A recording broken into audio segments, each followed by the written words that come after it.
I never imagined the quiet Ohio dawn would turn into my worst nightmare.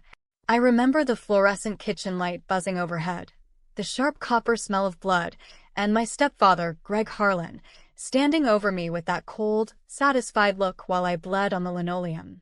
But what really broke me wasn't his fists. It was seeing my real dad, Robert Mitchell, leaning in the doorway sipping coffee, watching like it was just another Tuesday. My name is Sarah Mitchell. I'm 27, a sergeant in the Logistics Corps, stationed at Joint Base Lewis McChord down in Washington State. That morning in Maple Ridge, Ohio, I wasn't a soldier. I was just a daughter who'd come home on emergency leave after Mom's vague, desperate text. Greg's boot slammed into my ribs. "Think that uniform makes you tough?" he sneered. "You come back asking questions about the accounts and ruin everything." Through the pain, I locked eyes with Robert, the man who'd walked out when I was 12. He just shrugged. "Told you we should have moved the money sooner. Military makes them stubborn." They talked over me like I was a glitch in their plan. Mom stood frozen by the sink, hands twisting a dish towel, eyes empty. The woman who'd raised me solo after Dad left had become a shadow under Greg's control. I slid my phone out, thumbed the emergency SOS to my battle buddy Kayla. "Location sent." Greg kicked it away, but it was too late. Sirens wailed in the distance. That beating wasn't random. Mom had started digging into strange bank transfers in her name, accounts she never opened. Turns out Greg, the charming contractor who saved us after the car wreck that hurt Mom years ago, was running a long con, targeting vulnerable women, isolating them, stealing their identities for money laundering and worse.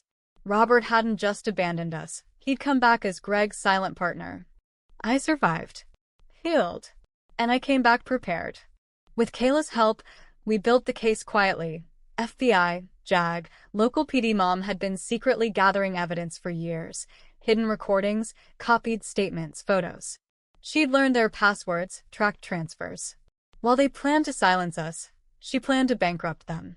The final takedown happened at a storage unit outside town at 5:47 a.m., the same time they'd attacked me months earlier. Greg and Robert showed up for one last cash grab before disappearing to Mexico. They never saw the TAC team coming. No dramatic shootout. Just handcuffs, stunned faces, and Mom stepping forward, voice steady for the first time in decades. "You thought I was broken," she told them. "You were wrong." They got long sentences: money laundering, identity theft, conspiracy, aggravated assault. The money, millions, was seized and funneled to victim relief funds, including the other women they'd targeted. 6 months later, I stood in Mom's little backyard in Tacoma, watching her plant tulips under the Washington sun. She looked lighter, like she'd finally exhaled. "Do you regret staying silent so long?" I asked. She smiled softly. "Every day. But fighting back, even quietly, gave me purpose. You showed me we could choose strength over fear." I hugged her. The girl who ran at 18 and the woman who bled on that kitchen floor were gone. In their place were 2 survivors who'd learned the hardest truth. Healing isn't just escaping the cage. It's building a life so full of light that the darkness can never return. And that, I think, is the real victory.